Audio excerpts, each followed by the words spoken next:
Good morning guys! For today's video, first of all, maupay nga aga. Ayan, exercise anay kita. Stretching muna. Stretching. Charot. Kala mo talagang tunay no? But anyway, good yan guys para sa ating mental health ang mag-stretching exercise. So ayan, getting ready for work na tayo.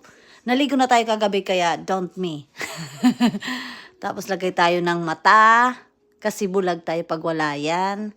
Mas preferred ko kasing naka-contacts kaysa sa naka-glasses pag nagwo-work. So, check yung kilay, check ang muscle, check, pak! Tumubo na sila, di ba? Hindi, para strong tayo sa work, guys. Ayan, paalis na tayo. Medyo maganda yung panahon, pero later on pala, umulan siya ng malakas, kaloka. Ayun, kumain ako ng bilo-bilo yata yan. Bigayan ng ka-workmate ko, guys.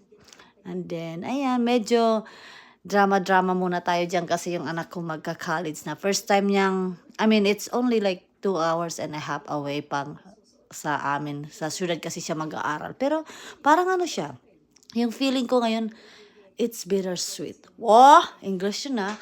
But anyway guys, thank you for watching.